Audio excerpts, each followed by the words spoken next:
Boy, I sure hope so.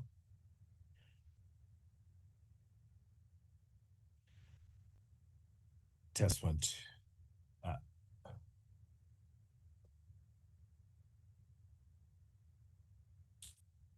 okay.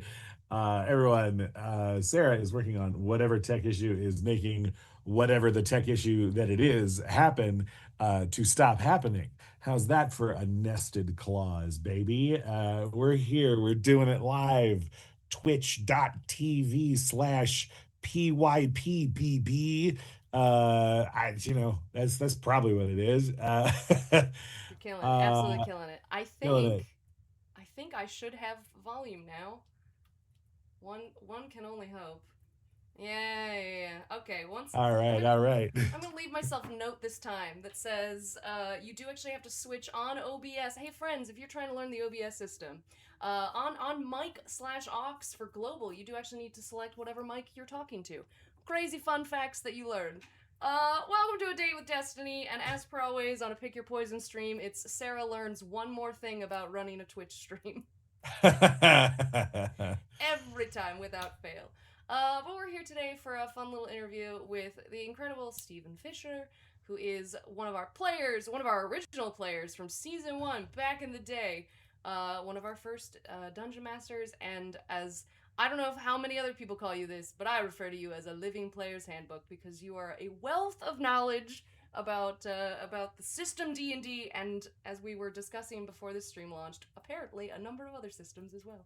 Sure, sure, sure. Yeah, no, it's don't ask me any of my relatives' birthdays, but the rest of it, it's up there. It's up there for sure. That info is gone, but it has That been info is replaced with, you yeah, know, I tell you all about the background of the gangrel in Vampire the Masquerade. I tell you what. I mean, please do. But The- they live in the woods. They're basically Yetis. They're basically Bigfoots that rip people's throats out. That's pretty much it. Yeah. sick. I'm typing in the Nightbot cues so folks know that we are here, A Date with Destiny with Steve. And also, if you've got a question, you can drop it in the chat. Or we do have an anonymous question form that no one has ever used. Sick. Sick. I think that means most people who've asked questions are fine to just do it in the Twitch chat, which is great. That's where I'd rather have your questions. But if you don't want to be known for your question, then feel free to Totally. seek out the anonymous form. Uh, at Uh-huh. any rate, welcome to this fun little interview. These are casual. These have been a lot of fun. I've been doing them for the last 8 9 months, almost monthly. We've skipped a few because life be crazy. But yeah, mostly this is just like I don't know. I think one of the things I have loved most about doing the Rumbles is that we have grown this insanely large community of players and DMs, and it's fun to get a chance to feature y'all and talk about yourselves. And because this is a date styled interview, give me your ASL. No, uh, Oh no. just talk about yourself. Tell people who you are, how long you've been doing D&D slash Sure. tabletop. Yeah. Well, everyone, my name is Steve. I introduce myself as Steve usually, but the unions have me as Steven, so that's what's on all the, the The typed out card. stuff. The card, yeah. Yeah, I've been playing TTRPGs since early 2017. So like almost, but not quite 10 years. It was uh I got invited to play D&D first by my friend Gray, who he and I did a couple of Shakespeare shows together, and the sort of Venn diagram of people who like to ask people to pay them money while swinging swords around, and the people who like to pretend to swing swords around is a big fat circle. Oh yeah, stack of Um, pancakes. yeah, totally. So he was interested in learning how to play the game sort of at all. Um, And so he like ran, Lost Mines of Phandelver and like Tyranny of Dragons, the sort of like classic, Yeah. 2014 like 5e modules for me and a handful of people. Okay. And then I started running my own home game with a bunch of friends, and between picking a druid as my first class and then starting to run a game as a DM within the course of a year, I learned all of the rules really, really fast. And uh, that allowed me, I think, to learn how and when to break them and be lax about them for the sake of like fun and forward momentum. A lot more quickly than I think a lot of DMs tend to learn how best to do that. Yeah. And yeah, that's pretty much my play style journey. Although what I will say is Gray, that guy who got me into D&D initially, also was the sort of initial catalyst for one Gabe Greenspan, Oh. another member of our Rumble crew. Yeah. Gabe, in fact, being Gray's brother-in-law. Oh. Gray's wife is married to Gabe's sister. Fantastic. Hey, I'm short. so sorry. No, no, No, no, no. I was like, no. Gray's wife's sister oh, is Gabe's wife. got it. Yeah, yeah, yeah. Yeah, I was gonna say, cool, cute little plug for Gabe Greenspan right now, who's actually in. I don't know if you're aware of this. He's about to do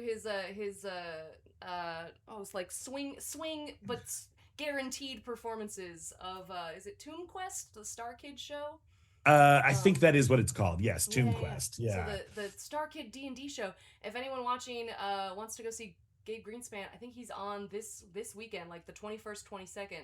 I think Uh, that's right. Yeah, I yeah. think that's So what I saw. for any nerds not at the Labyrinth Masquerade, go see Gabe. Sure. Yeah. Go park yourself at the parking lot behind the defunct Burbank Sears and go to the Colony Theater. Oh, there you Check go. out check out Toon Quest, baby. Incredible. Well, but back to you. Okay, so I caught a. So Druid was your first. I was so curious because Druid was also the first class you played for the Roguelike Rumbles. Totally. Yes. Yeah, my very first character was like the most basic basic B elven moon druid you could imagine. It was like somebody came into the jungle and killed all my village, so I'm getting out and I'm gonna go get revenge. Um I wanted to like I knew I wanted to be a spellcaster because magic rules. I don't know Yes. that you need more of an explanation than that. Um, and then I very quickly realized that Wild Shape is an extremely powerful ability, even at Especially in first to five. especially Yeah, yeah, yeah. in 2014 D&D. And so I recognized that it was extremely powerful right away, but it was only extremely powerful if I really knew what I was doing. So I had to like not only like learn all of the features from the player side of things, but I had to really familiarize myself and be able to like read a monster stat block nearly instantaneously and be able to sort of parse everything that like the stat spread means and like what the action economy looks like. And my sort of preferred my preferred form in that campaign was a lot of people will tell you that brown bear is the best CR1 thing to turn into as a druid. My preferred form in that particular game was a giant hyena. They only get one attack, but if they kill something, they get to then move as a bonus action and make another attack. And I thought that was really sick. I thought it was like very cool to if you knock a domino over, you can sort of lunge at the next domino. Yeah, And yeah, yeah. I thought that was fun, especially when you're fighting like goblins and skeletons and all Sure, those when little you might funky. actually be able to like corpse hop, essentially. Mhm. That's so funny. And then you came and you played Zed the Slime drenched for the ooze Yes. pits. Yeah. Orc, half orc. He was a full orc. He was a full orc because I remember I wanted the bonus action close the distance ability that full orcs Yeah. have. Yeah. And then run around as a dynotic. I should know how to say it at this Yeah, point. a Deinonychus, Deinonychus. which for all intents and purposes, is a velociraptor. I do love that the D&D rule books were like, no, no, no, we're going to be correct and pedantic about this. The Sure. real velociraptor looks like a goose, and you can punt it. But for like in common parlance, thanks to Jurassic Park, the Yeah. Deinonychus is what you think of when you hear the word So you can velociraptor. The be sort of that, like, but you have to call it this, and it will have yeah, some feathers. And yeah, then yeah, you almost got destroyed. I think round one by Tabaxi. that's right. That Yes, was rough. yes. Well, yeah, she my whole thing was like I wanted to I built Zed as a sort of like a highly mobile, like kind of skirmisher kind of idea, like Hmm. use the hit points to soak damage and then like run in and out. And I had the mobile feat, which meant like I didn't provoke opportunity attacks when I made the attack, but this tabaxi had sentinel, and the sort of interaction that was adjudicated at the time was like, oh, tough shit for me. And so yeah, I got Yeah. tuned up pretty bad pretty quickly. Some uh yes, I was like yeah, some of those I would love to go back and revisit as now a slightly more experienced DM, and that was certainly the early days of Rumbles. I think that was the third one.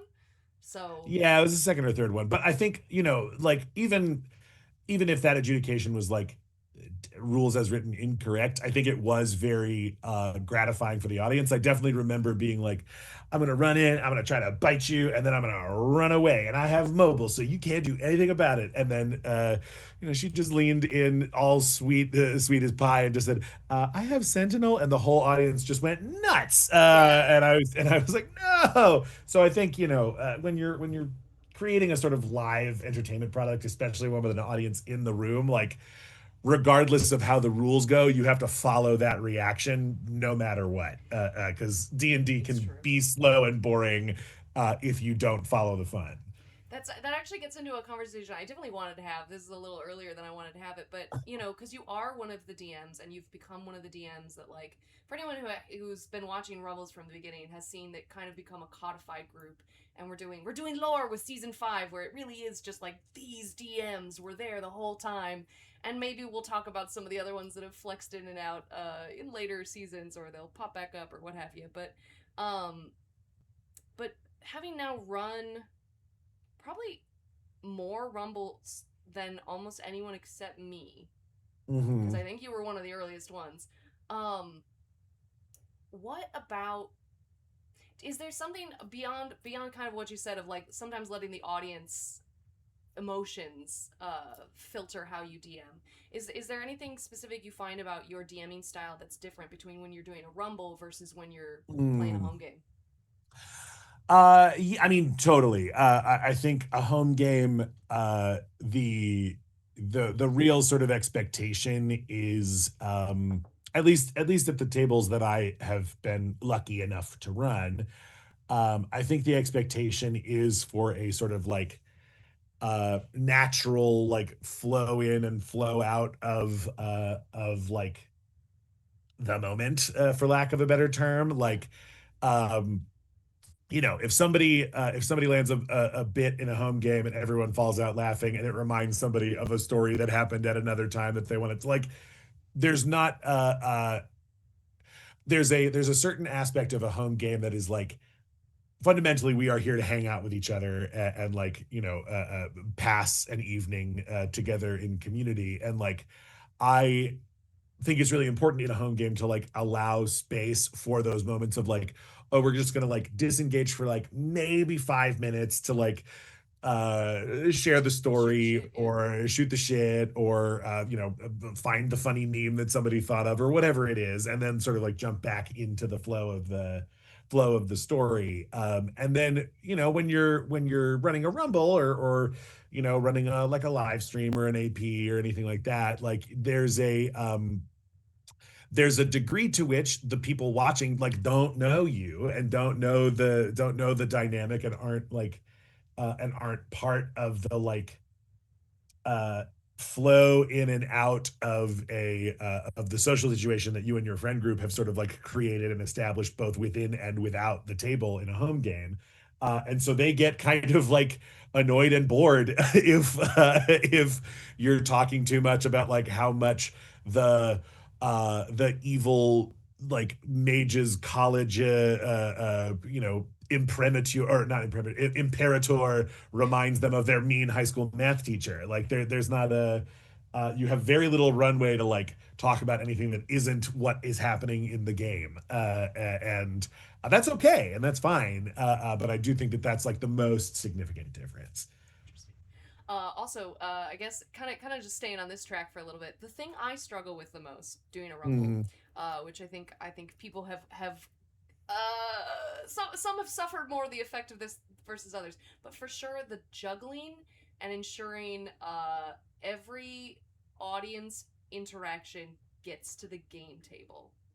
Because sure, yeah. sometimes I'm like holding on to layer actions, thinking things will go one way, and then that player ends up getting killed, and I'm like, oh no, I have a layer action, but I've kind of already resurrected them. Uh, where do you find yourself juggling with that issue? Any secrets that I should learn? I personally, I think because I am one of those like uh relegating yourself to the role of a DM would not suggest that this would be the kind of person that I am, but like I do definitely function best like truly one task at a time. Mm, And if I like do half of a task and then be like, all right, I'm going to get to the rest of this task in truly 5 minutes, and I start doing something else, I will black out and it'll be Thursday. So what I like to do for audience interactions in which I have a sort of responsible part is I like to resolve them kind of all at once. Like I'll like if I'm getting layer actions from audience members who's like I want this to hurt that player, I want this to benefit this player, I want this to cause general chaos. I'll sort of like arrange those in like little sort of makeshift piles in front of me, and then like before whatever the round is starts, I'm like, okay, bad thing, good thing, chaos, bad thing, chaos, chaos, and get them all off of my dashboard before I let the player in um, the first initiative spot take their next turn, because it's also like those layer actions will really drastically alter the conditions that they are operating under, and it really forces them to remake their plans.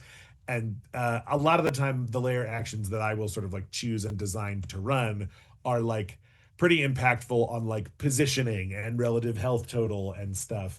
So to sort of like to do them out of step with player turns also like kind of blows up plans that people make, and that can really slow stuff down. It's like, well, I was expecting to be right next to him, but now I'm on the other side of this giant candy cane pile of death. Like, how do I what do I do now? So I like to have the players go in with as clean a slate of like new expectations as possible, so I don't feel like I'm sort of kneecapping them when they're about to do something cool. that's fair. I prepped a question that I think worded a little differently, but on this track, is there a world in which you would ever think that the rumbles should separate out layer actions from possible resurrections? Yeah, I mean, I think there's part of me that thinks yes, just because like having people resurrected over and over again, like it just sort of becomes like whose group of friends that came are the most enthusiastic about buying the fancy drinks from buying the fancy drinks from the bar, and that is of course what we want them to be doing. Yeah. But I think like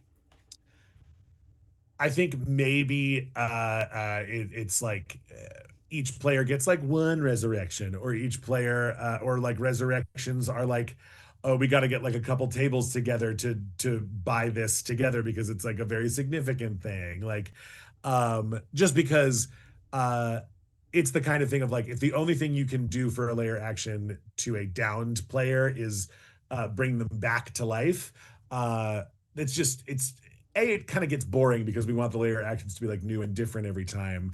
Yeah. So I think, yeah, maybe splitting them off from one another and having like a true resurrection TM, which is the Coast 2024, and a sort of like half baked little turn or something, ask the DMs to specifically have something for players to do once their characters die, that can be used for layer actions. Could be cool and fun. That is a thing I have started trying to build into at least some of my maps.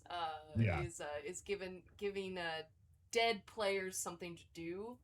totally. I think possibly my favorite thus far though was the challenge the champ match when it was they all got essentially suctioned into a tower if they fell, and they had to Sure. roll a either charisma or wisdom saving throw. I don't remember now. But if they failed it, they fell under the control of the champ being challenged, which is the Rat King. So essentially, they got ratatouille'd, which Sure, was sure. exceedingly fun when that actually came to fruition, and Totally. the audience caught on right as it was happening. They just literally yelled, "You're Ratatouille!" Yes, the Rat King casting Dominate Person just is throwing a rat onto somebody's head. 100%. Especially because Yeah. I think at that point, Haley was level 7, so they had like like Rat Horde or something, and it was fun stuff. Yeah. But Yeah. uh, God. Rat King was a swarm keeper, right? Is yeah, that the swarm keeper yeah. ranger? So gross, so cool. Gross, Yeah. clutch, incredible. It was really fun. It was Yeah. fun, and it was fun to see a character like that kind of get to that level. And I think that's the Totally. one thing. If we go past season 5, which for anyone watching, I'm not saying we're not going to. It's just we're also waiting for the venue to open back up right now. Right. But assuming Rumbles get into a season 6, the thing I've always kind of struggled with since kind of realizing, oh, we're creating likable characters and then they go away Right. forever. Like, how do we get back Rat King? Yeah. Yeah. It's tough. I WWE mean, style, I don't know. yeah. Yeah. I think it's like maybe Rat King becomes the big bad of a dungeon descent, or maybe there's like like a special one-off kind of event or like live stream where like 5 or 6 of us all play like level 1 and 2 characters, and Rat King has to like escort us on an adventuring field trip, and a purple worm shows up or I something mean, like that. Like, we actually did something very similar to that very recently with Morgan's Talia. So the sure, yeah. what now 2 seasons ago, Champ of Champs took some beginners on an adventure, and we raised funds for trans equality. Oh, right. Yes, Yeah, I remember seeing this. I remember seeing the we can do promo for more of that. this. Yeah. Yeah. You are, though, going back to Rumble's lore in season 5. You are the Mhm. only DM who's gotten to play in season 5 aside from me, because scheduling is Sure. the worst. Abysmal. Yeah. Yeah. Did you have fun? I had a great time. I had a great time. The group of players I was lucky enough to play with were terrific. The time I ran a Rumble prior to this most recent one that I ran, was Ruben was also one of the players, and he has such an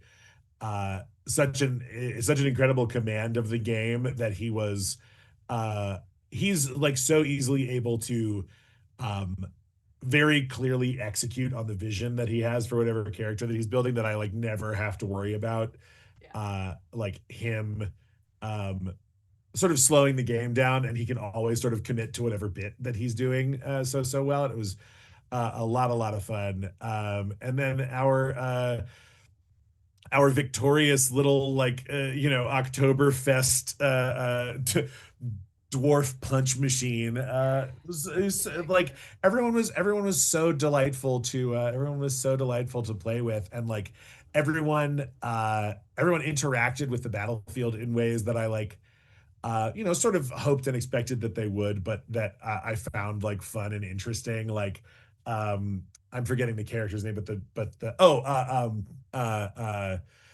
oh God, what is the? I'm forgetting. I Which know the one? character's Cher is Bear Oh, but yeah, from Bear Horowitz. Bear Horowitz. That's right. Yeah, no, Yes. it was just Yeah. that share the bear. Cher the Bear Horowitz. Yeah. Bear Horowitz. Not having to worry about the hold person glyphs because she was a bear. Chef's kiss, delightful, so fun.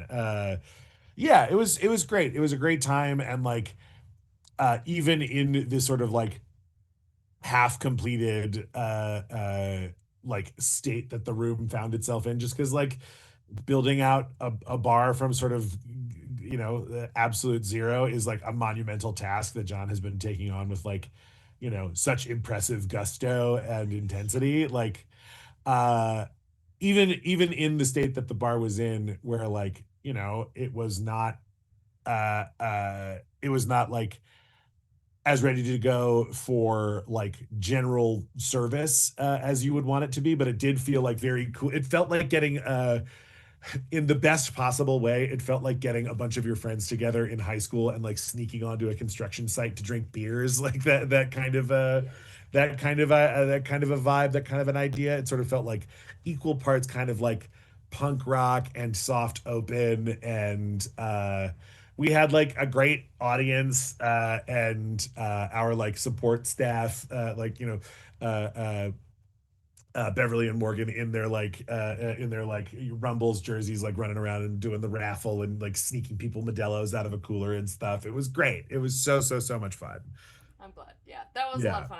I was glad to have uh the rumble always is in safe hands with you, but especially Hmm. in a chaotic situation like that where I was like Sure. Sure. I can't produce and DM right now. Yeah. But let's get back to you real quick. So we've talked a lot Sure. about your D&D. But you're also an actor and an acting teacher.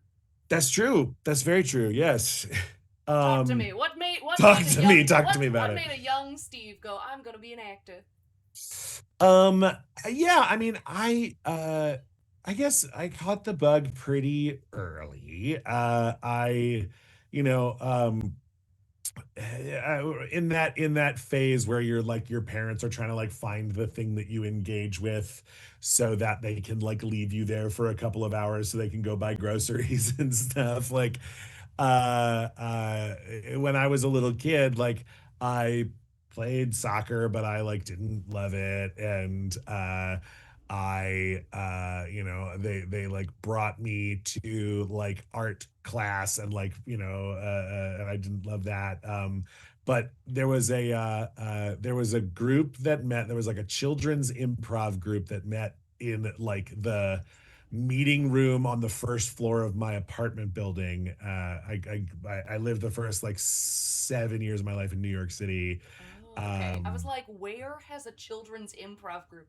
New York City. Got it. yeah, it's got everything, baby. Yes. Yeah. So yeah, it was like I don't remember the name of the person who ran it. I don't remember any of the people that I did it with, but I remember really liking it, and I remember, I guess, getting to go back to it more often than I had gotten to go back to the other stuff, which I'm, later on realized is like, oh, my parents were like, oh, he likes this one, Yeah. so him do this one. Um, and yeah, I did a lot of stuff growing up. I played sports eventually. I found like football and wrestling, and I like was the editor in chief of my high school's like literary magazine. It was like I did a bunch of stuff. But like performing always was always the thing that I like came back to, the thing that I sort of looked forward to the most. And it was around, I guess, like sophomore, junior year of high school that I was like, this is something that I like want to do. This is something that I want to like pursue. So I went to college for it. That's why I moved to LA. I went to USC for Got college. it. Yeah, and then I graduated, some double digit number of years ago. We don't have to say And when. yeah, no, it was like 2013. It was, it was a while ago for sure. Um, but yeah, sort of like by tooth and claw, I've sort of like made it work. I have a great artistic home at a theater company out in Topanga. I had a lot of fun in the training programs and in the indie scene at UCB. I like have found a little niche for myself doing localization voiceover for like foreign language stuff that gets translated into English. Brilliant. And like okay, every so often I'll be on your TV or in like a little short film that makes it the festival circuit and stuff. I like it. I like it a lot, and I can't really like imagine spending my life doing much of anything else. And I think more importantly, and it's sort of this ties back to the D&D stuff. It's like the thing that I've always liked the most about it is like getting to have fun telling stories with a group of people that I like spending time with. And like that's both D&D and acting and being on set and being on stage. It's like when it when you are with a group of people that you really like doing this work with, there's really nothing better. There's really not much more fun that I have personally found myself to have in my um I guess in my like creative or professional life. Yeah. I think I asked Beverly this too, and I tend to ask a lot of my friends that do film. Do you find, I guess, do you find more satisfaction in doing like film work where you're doing kind of the intimate and close up stuff, or are you enjoy doing that, but at your heart you're also still a theater kid and you'd much rather be doing stage stuff? Because me, 100% stage. Sure. I love being a walking lamp in the background, but the couple of times I've done actual film, it's not for me. Sure. It's not my Yeah. bag. Totally. I mean, I think I find the experiences to be really gratifying in such sort of different ways, and I know that that's like such a cop out kind of No, answer, but but it's fair because I yeah. think they're also different, and I don't like that one. Sure. Yeah. Fair enough. Fair enough. Yeah. Yeah. I think there's something that's sort of like uh there's something that's very like adrenal about something that's very adrenal about live performance where it's like our it's like come on boys, just like we practiced, all right, here we go, like One it's shot for glory. yeah, you're sort of uh you're really really activated and keeping your head on a swivel on stage in a way where you sort of like we are all jumping out of this plane together and we are all responsible for pulling our parachutes at the appropriate time to make this work. And I think that there's definitely a real like alchemy that exists in the relationship between like performers on stage and audience reacting to performers on stage. I think like that's a really difficult that's a really difficult sensation to reproduce for people. And um I don't know, I think it really the sensation of being in communion with an audience is one that is I think very valuable for just sort of like anybody. I think that's why people are so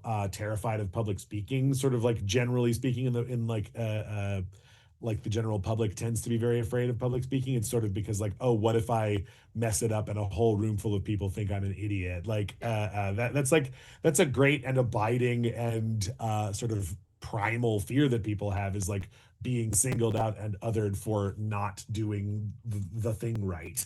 yeah, And like being able to feel comfortable and confident doing things that are uh strange and outside the realm of like what people sort of ordinarily would do in front of other people, and have that be like not only safe but like encouraged, is a feeling that you can't really replicate doing almost anything else besides like performing on stage. And as far as performing on film goes, like I really love the sensation of like when it comes to filmmaking, I love the sensation of like everybody doing their part to make the final sort of cohesive product. I think it's a really healthy attitude to adopt for an actor on a set, where it's like you have a job to do, yes, and you do have to do it right, and you are a bottleneck around which a lot of things do and don't happen. But it is fundamentally like you are one part of so much larger of a machine when a film is getting made or an episode of TV is getting made. Um, and it just sort of is like you know what it is? It is I'll use this analogy. Like acting on stage is like uh cooking in like a very busy like street food stall where you're like flipping the pancakes over and like tossing them across the alley and you know, like sort of like making it work as complications arise. And shooting on film is like working in a high precision sort of like, you know, Michelin star Yes, restaurant. chef. Yeah, yeah, it's sort of like you need there needs to be precision and exactness and like, you know, if like the porter doesn't reload enough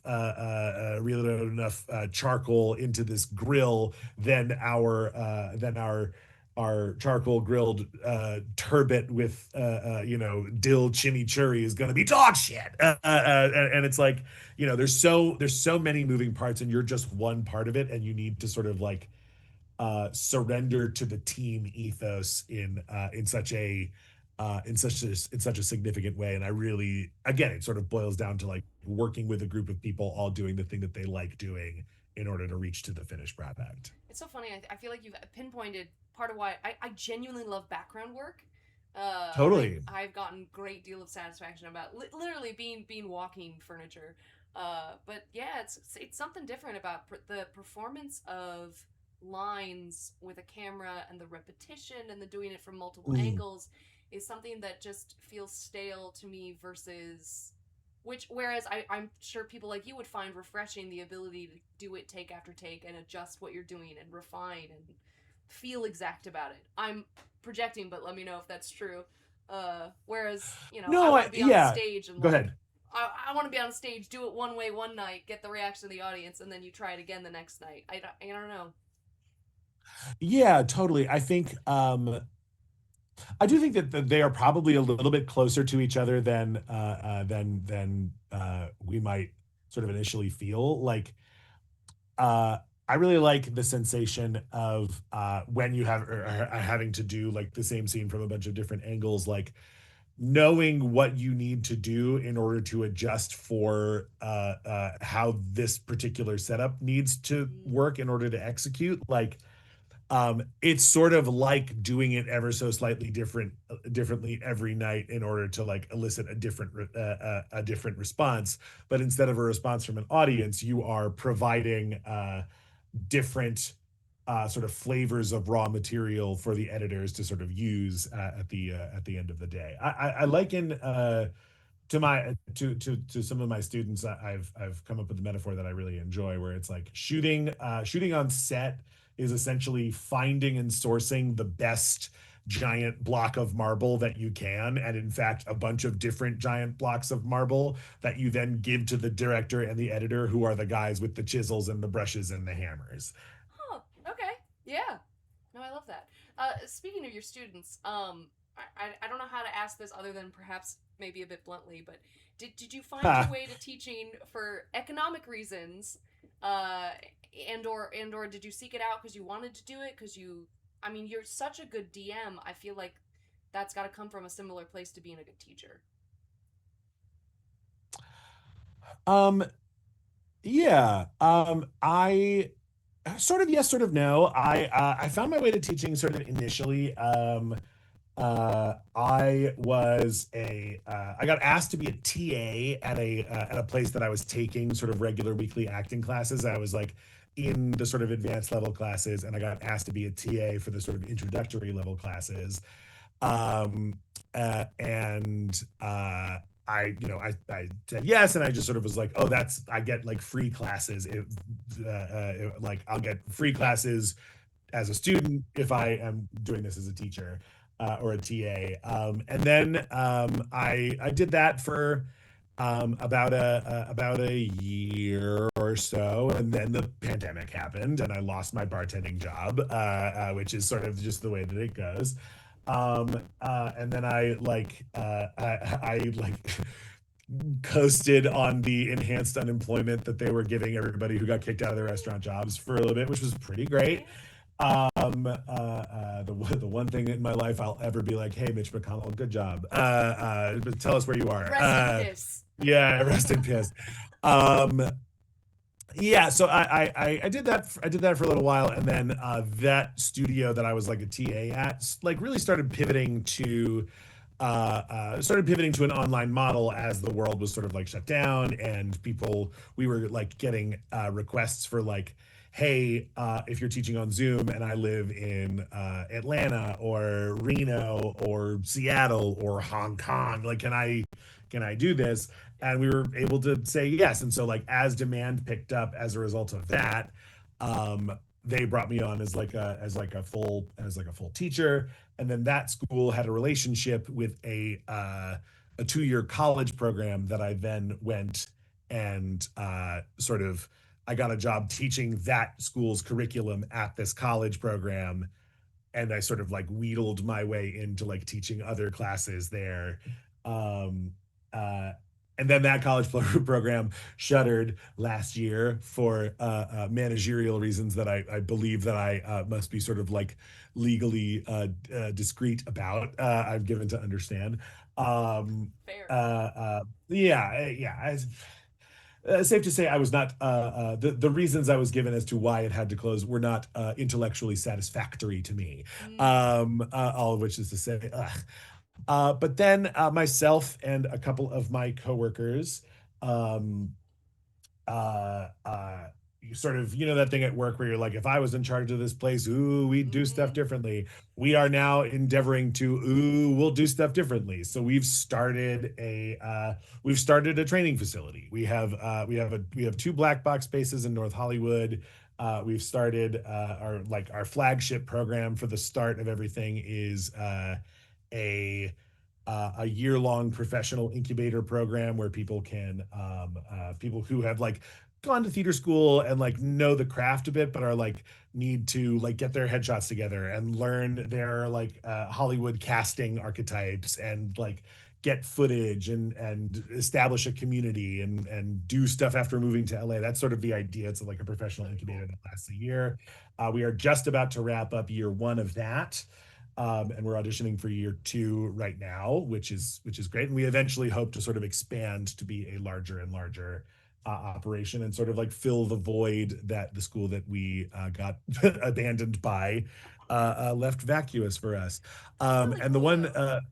yeah, I will also say the coolest part about all of this is like the person who invited me to be a TA at that old acting studio, who then like got my foot in the door at the college program, who is now the executive director of this like big endeavor that we're all on, is also my affianced, is also my betrothed. And you know, I owe a great deal of like what I do professionally now to her like faith in the idea that I could possibly do it well a number of years ago before we were even remotely involved with one another. So I have her to thank. I have her to thank for that, and I'm very grateful for the way that my life looks now. So yeah, It's like how wonderful for both of us that we have partners who are yeah, in partnership with us in multiple ways. yeah, totally. That's really lovely. Well, man. Oh, did you ever actually say the name of your program so people can seek you out? I don't know. Maybe you did. Sure. Say Yeah. it. No. The name of the school is the Los Angeles Conservatory of Acting and Entertainment, or LACAE. I think the C might, now that I'm saying it out loud, I think the C might have to currently stand for community because we are in like accreditation hurdles that we have to Mm, clear before we can call fun. it conservatory. But LACAE is what it's called. We love it. We love an And acronym.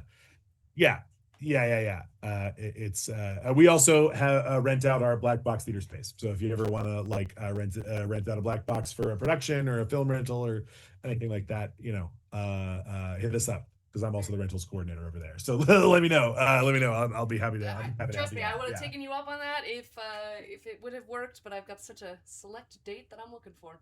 But very cool. Well, okay. totally, totally. We have 15 more minutes before we're gonna wrap this up. I have a few questions we'll get back to in a hot second, but I do want to talk. So, going back to the Rumbles, the whole reason you're here is because we do this crazy thing called the Rumbles. Um, when you created Zed, and clearly he was a druid because druid was your thing. Uh, Mhm. what what differences were you thinking about when then you created Boldrek the Big, your second character? Yeah, I honestly I was really I was I had played as Zed three times and lost three times, and I was like, I love Zed, and I love losing as Zed because he's like the character itself has this sort of like really recursive loop of like righteous indignation and then grumpy and then righteous indignation and then grumpy, which is a really fun loop to play over and over. But after playing him three times, I was like, what else is there? And yeah, I decided to sort of pivot away into something that felt, I think, a little bit more like mechanically streamlined than a spellcaster who also can turn into a dinosaur and mess people up. It's like I think what I wanted was a, I think, slightly more sort of fine-tuned character that was mechanically still potent, but would have fewer things to keep track of. So naturally, I decided to go for a Rune Knight fighter, which are the most complicated, stupidest versions of fighters that Wizards has ever published. It was like you went with Um, fighter, which can be the simplest class, and then you threw all of the garnishments on top. Yes, yes. I dragged it through the garden for sure. I also think like uh I think something that for future people who get brought into Rumbles, or to Rumbles players who are making new characters, or to just general D&D players who are looking to think of a new character, I think like find a find a mechanical or a narrative concept that you think is interesting and want to work around, and figure out a way to sort of fulfill that goal, because then you will automatically be like, uh, if your goal is to like punch the hardest, okay. But if your goal is to like punch the hardest while also having your punches be on fire, like that's a fun hoop to try to like jump through. I think a lot of creativity thrives on the constraints that you put on it. And so with Boldrak, I was like, what if I just made him huge? What if I just made him a big guy, a guy who was really hugely big? Uh, and The so I biggest. picked Rune Knight because Rune Knights Yeah. can grow to large size. And then I picked Duragar, the race, because they have enlarge reduce sort of innately built into their stat line. So I was like, I'll get big and then I'll get even bigger, dude.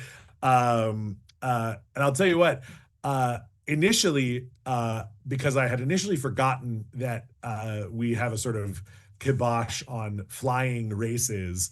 Um, Boldrak was initially going to be a fairy who also have enlarged reduce built into their sort of innate See, that spell would have been fun. casting. Yeah, especially when he grows to huge size and becomes an Apache attack helicopter. Like that was the idea. And it was Yeah. also like, oh, once you're big enough, then you can grab somebody and fly them up in the air and then drop them like your Kirby and Super Smash Brothers. Like that was the thought. And then I was like, oh right, we're not allowed to fly. All right, Well, you know, I know. Grumpy Dwarf instead. Yeah. The flight rules maybe could or should be revisited. It's just tough. It's just tough when we're doing these 2D maps to figure out how to visualize it best I if the think it's map the is right weird. call. I think it is the right call. I think ultimately it's like it's difficult to represent on a map, and it's also like, if everybody's flying, then if one person's allowed to fly, then everyone's going to want to fly, and then you're just having a bunch of Aarakocras kick each other to death Yeah, from the in a sky. battlefield with no terrain, and then yeah, It gets tough. But I think for us, I think gravity is an important factor. it is. I still long. I dream of the day where we could have physical map and like a camera overhead, but then you gotta have somebody moving all the Totally, pieces. I don't know. It's probably more trouble than it's worth. But sure. anyway, we are towards the end of this. Do you happen to have? I forgot to ask you to have one. Do you have a D20 anywhere close to you? Um, Otherwise, we can do ye olde golly. digital. Uh, I can do ye olde digital for sure. All right. Absolutely, yes. My Because stuff is far away. no worries, I should have All asked, right, but because this is of course Date with not at all. Destiny, me being Lady Destiny. I have pulled 20 hinge prompts, and if you would just please roll, I'll ask Heinous. you I at love least a it. couple Okay, of great. those. All right. 3. All right. Oh, see, no, this is lovely. The world would be a better place with more dot dot dot. Oh, the world would be a better place with more uh I'll say this for myself and for all my homies in the education profession. Well-paid teachers. Yes, yes, 100%. And boy, I know from my Yeah. friends in the Yeah, yeah, teaching yeah. positions that LA is going through it right now. Everybody is. I Everybody mean, is. everybody for sure. In yeah, in this country in particular, education is at a is in a profound and existential crisis brought on by all of the terrible, all of the everything. But there are also really, really dedicated and thoughtful people who are far more gung ho about putting themselves and their careers on the line to make it better than I am. So I encourage you to support your local teachers unions and also to as in all things, we should follow the Scandinavian model, and teachers should be paid the same as lawyers and doctors. Anyway, No, I'm with soapbox you. over. Yeah. I saw dishearteningly hilarious TikTok today that just put that whole issue so succinctly. So, a man being interviewed, he got asked, "Do you think the role of a teacher is an important and critical job?" And he said, "Oh yes, absolutely."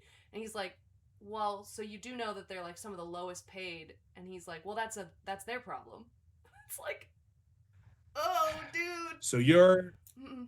an asshole. You know, Oh. so that's actually a you. That's actually an all of us problem. Yeah, Yeah, yeah. no, yeah, 100%. Back your local teachers unions. Man, the whole teacher, those who can't do teach thing is some bullshit because the only people doing teaching these days are the people that are that dedicated to it. Yeah, I've always I've always thought like also so we're just dogging on like head coaches of like the NFL and the NBA the here's a fun statistic for you. The highest paid state employee in every single state in the United States is a coach, Yeah. is an athletics coach at a state And I think university. all I of them think football with the coaches. There might be some of them are one. basketball Oh, coaches. excuse Some of me. them are basketball coaches in like North Carolina and stuff. And I think actually in Minnesota it's a hockey coach. Diversity. But yeah, regardless, it's those like just because they're not in a classroom position, those people are also like educators and mentors and leaders, and they are compensated at the highest levels because they bring in a lot of money to their institutions, et cetera, et cetera, et cetera. But that is the kind of respect that we ought to be putting on people who dedicate their lives to bringing up the next couple of generations. And we're seeing right now what happens when people don't. You know, we have an entire school system full of illiterate children right now, and that is nothing short of a canary in a coal mine for the collapse of a society. Anyway, a Yeah. hinge prompts. We were talking about Delightful! hinge Yay! prompts. Do you Yeah. want another one? Roll that Let's dice do it. again. Let's do it. It can't get more of a bummer than that. One can only Um, hope. okay, that was the same one. 13. Oh, 13. All right, your real life superpower is. Oh, uh I want to say memory, but I was also just saying like I don't remember my relatives' birthdays. Oh, Yeah, but you do remember again the nichest and smallest rules. Whenever you're at a rumble, sure. even when you're not in it, I'm so happy because I just know somebody will say some bullshit question and you'll have the answer before Google. Totally, totally. We'll call it that. We'll call it that. I also am not too proud to admit when I don't know something. I think that's also not even superpowers are good at that. It's Yeah. Superheroes are good at that. Yeah. That is a needed one. Well, you Yeah. answered that pretty fast. If you want one more, we'll Yeah. go for a third. Let's do it. Let's do one more. Four. Four. Oh, well, we might go right back down the trench. Your personal hell is. Oh gosh. My personal hell is uh uh I think my personal hell is being uh finding myself surrounded by the incurious. Ooh. I think that uh I think that is a really tough place to be whenever I've found myself surrounded by people who have no desire to understand the world around them more than they currently do.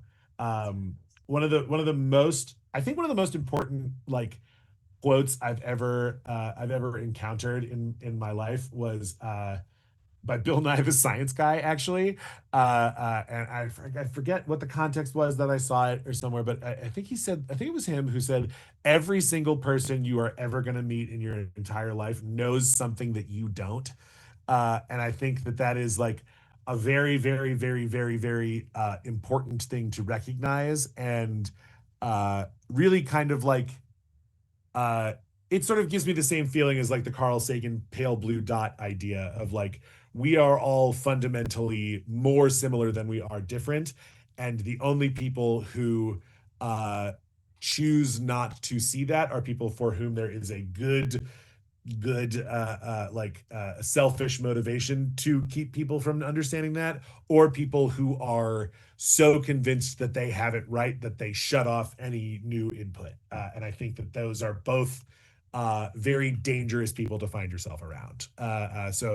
Being surrounded by the incurious, whether from a cynical or generally uncritical perspective, that would be personally hellish to me. I love it. That also calls to mind. Have you seen Ted Lasso? I assume Love Ted Lasso. the Big fan of dart the Ted dart Lasso. Yeah. scene of like if you just stay Yeah. curious. Barbecue sauce, Yeah. Play a incredible. lot of darts, Ted. Yeah.